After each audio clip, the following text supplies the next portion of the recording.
राधे राधे, जय श्री कृष्णा। दोस्तों, आप सभी को दीपावली की बहुत बहुत बधाई हो। तो देखिए, एक प्रथा चली आ रही है, काफ़ी दिन से चली आ रही है, बहुत पुरानी प्रथा है। मैंने सोचा चलो आज आपके साथ शेयर कर दें। इससे क्या होता है कि हम संस्कृति से जुड़े रहते हैं, हमारे हिंदू धर्म में इससे। तो ये हमें ज़रूर से करना चाहिए, अपने बच्चों को बताते रहना चाहिए कि बच्चों, ये हमारी पुरानी संस्कृति हैं जिनको हमें नहीं भूलना चाहिए हिंदू धर्म में। तो वही मैं आपके साथ शेयर कर रही हूँ। तो देखिए, इसके लिए सूप चाहिए होता है। मैं सूप का फ़ोटो दिखाऊँगी आपको आगे। लेकिन मेरे पास भी सूप नहीं है यहाँ पे। मैं भी दिल्ली में रह रही हूँ, तो अभी 2-3 साल ही हुई हैं यहाँ पे। तो बच्चे पढ़ाई करने के लिए आए थे। तो मेरे पास भी नहीं है, तो मैं भी प्लेट का यूज़ कर रही हूँ। यहाँ पे प्लेट ले लीजिए, कोई ढक्कन ले लीजिए। तो मैं सूप दिखाऊँगी आपको। और इस दिन ना बताते हैं कि लक्ष्मी जी और अनलक्ष्मी जी दोनों बहनें थीं। जब क्षीरसागर में मंथन हुआ था ना, क्षीरसागर में, तो उस टाइम पे ये निकली थी। तो अनलक्ष्मी जी लक्ष्मी जी से बड़ी बहन है। तो दीपावली वाली की रात जब लक्ष्मी जी का पूजन होता है, तो वो अनलक्ष्मी जी, उनकी बहन, उनसे मिलने के लिए आती हैं। तो हमारे प्रथा में बताया जाता है कि फिर उनको हम सुबह-सुबह, क्योंकि अनलक्ष्मी है दरिद्रता, तो उनको हम ना सुबह-सुबह निकालते हैं घर से कि लक्ष्मी जी आओ और दरिद्रता जाओ। तो देखिए, सूप इस तरह के होते हैं कुछ। हमारे यहाँ पे सूप को बजाया जाता है, सूप को बजा कर के पूरे घर में घूमा जाता है, तब दरिद्रता को निकालते हैं। लेकिन मेरे पास सूप नहीं है, तो मैंने यहाँ पे प्लेट का यूज़ किया है, तो दिखाते हैं, चलिए। राधे राधे दोस्तों, जय श्री कृष्णा। आप सभी को दीपावली की बहुत बहुत बधाई हो। तो देखिए, हमारे यहाँ पे ना एक पारंपरिक प्रथा चली आ रही है। मेरे मायके में, मेरे ससुराल में भी ये करते हैं, तो मैंने सोचा चलो आज आपके साथ शेयर कर देती हूँ।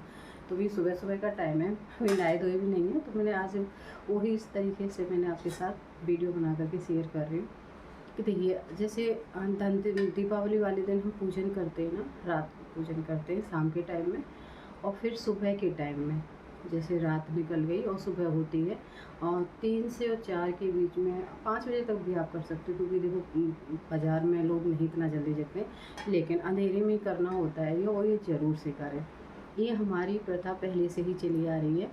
तो अब बाज़ारों में सूप नहीं मिलता है, और मेरे पास भी सूप नहीं है, क्योंकि यहाँ पे बाज़ार में मैं रह रही हूँ, तो मेरे पास भी सूप नहीं है। घर पे तो है मथुरा में तो, लेकिन यहाँ दिल्ली में मेरे पास सूप नहीं है। तो मैंने इस तरह से देखिए, एक प्लेट ले ली है ना, एक प्लेट ले लीजिए और एक चम्मच ले लीजिए। तो इसको हम ना पूरे घर में दरिद्रता भगाओ, लक्ष्मी जी आओ, है ना। तो इस तरह से ना इसको बजाते हैं, और पूरे घर में कोने कोने पर इसको इस तरह से बजाते हुए निकलते, इस तरह से आवाज़ करेंगे।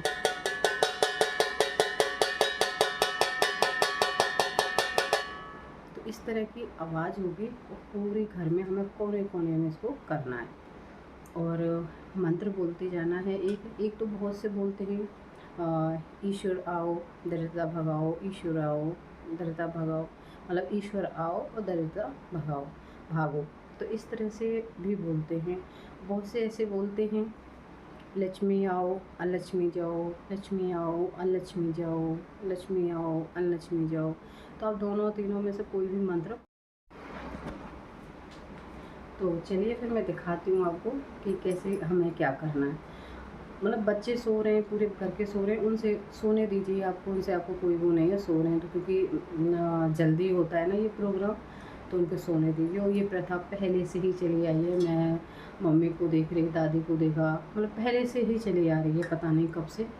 तो हमको भी ये ज़रूर करनी चाहिए, क्योंकि जो प्रथा है ना हमारे हिंदू धर्म में, वो बहुत ज़रूरी है, जिससे कि हम अपनी संस्कृति से जुड़े रहें। तो आप ये प्रथा ज़रूर से कीजिए, और दरिद्रता भगाइए, लक्ष्मी जी को घर पर बुलाइए। ठीक है, तो चलिए मैं बताती हूँ कैसे कैसे करते हैं। तो देखिए, इस तरह से प्लेट ले लेंगे और साथ में एक दीपक जला लेंगे, और पूरे घर के जो सदस्य सो रहे हैं उन्हें सोने दीजिए। कोई बात नहीं है, उनको सबको नहीं जगाना है। तो उसके बाद में देखिए, इस तरह से ना हम पूरे घर में, एक जो मेन लेडी, जो घर की मुखिया होती हैं, वो इस काम को करती हैं। कोई भी बड़ी बूढ़ी है या कोई घर की बड़ी लेडीज़ है, वो इस काम को करती हैं। तो देखिए, पूरे कोने-कोने में हमें इस तरह से बजाते हुए हर कोने-कोने में जाना है। सभी कमरों के, किचन में, कमरों में, मतलब कहीं पे भी छोड़ना नहीं है। और एक ये मंत्र बोलते रहना है। तो मैंने यहाँ पे मंत्र लिख भी दिया है, ईश्वराय दरिद्र भागे, ईश्वराय दरिद्र भागे, ईश्वराय दरिद्र भागे, ईश्वराय दरिद्र भागे। इस तरह से ना पूरे में आपको घूमते रहना है और बजाते रहना है प्लेट को, मतलब जो भी आपके सूप या है सूप को ले लीजिए, सूप हो तो और अच्छी बात है। और इस तरह से पूरे घर में मतलब भगाते हैं कोने कोने से।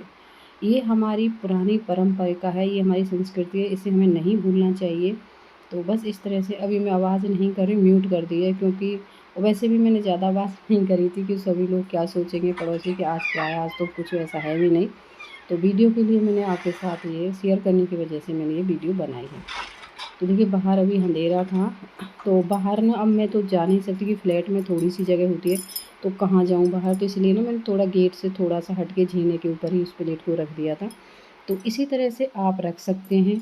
और वैसे ये एक पुराना सूप होना चाहिए, पहले साल का पुराना टूटा हुआ, उसे फेंक देते हैं, लेकिन जब है नहीं तो कोई बात नहीं। और इस तरह से प्लेट को रखो, फिर उसके बाद में 2-3 घंटे बाद आप इसे गंगा जल से साफ़ करके घर के अंदर ला सकते हैं, ठीक है? इसका यूज कर सकते हैं। फिर उसके बाद इसको करने के बाद में हमें घर में आके सोना नहीं है, हमें पूरे घर का झाड़ू पोंछा करना है और आपको नहाना है और पूरे घर की साफ़ सफाई करनी है कि दरिद्रता भगानी है। तो मतलब सोना नहीं है, आकर के पूरे घर की साफ़ सफाई करनी है, खुद को भी नहाना है। जो हम सुबह-सुबह ये दरिद्रता भगाते हैं, तो हमें नहाना नहीं है, इसके बाद करने के बाद नहाना है, पूरे घर की सफाई करनी है, फिर बाद में नहाना है। ऐसे नहीं है कि पहले नहा लो फिर ये करना, नहीं जी, बिना नहाए धोए ही करते हैं इसको। ये हमारी ऐसी संस्कृति है कुछ कि सुबह जगते ही पहले भगाओ और उसके बाद फिर पूरे घर की साफ़ सफाई करो, फिर खुद भी नहाओ। तो ये है हमारी एक छोटी-सी जानकारी, आप सभी को कैसी लगी है? अगर आपको अच्छी लगी है और अपने बच्चों को और हम सबको ये सिखाते रहना चाहिए कि ये हमारी हिंदू धर्म में संस्कृति हैं, प्रथाएँ हैं जो चली आ रही हैं, हमें करनी चाहिए ये। तो चलिए इसी के साथ फिर एक और जानकारी के साथ मिलती हूँ। राधे राधे, जय श्री कृष्ण। आप सभी को ये छोटी-सी जानकारी कैसी लगी? ये हमारी यूपी और बिहार में बहुत ज़्यादा होता है, यूपी में हमारे पहले से ही चला आ रहा है। तो मुझे कमेंट में ज़रूर बताइएगा, ठीक है? कैसी लगी जानकारी? राधे राधे, जय श्री कृष्ण। एक फिर मिलते हैं एक और वीडियो में, देखते हैं कैसी बनाएँगे। बाय, राधे राधे।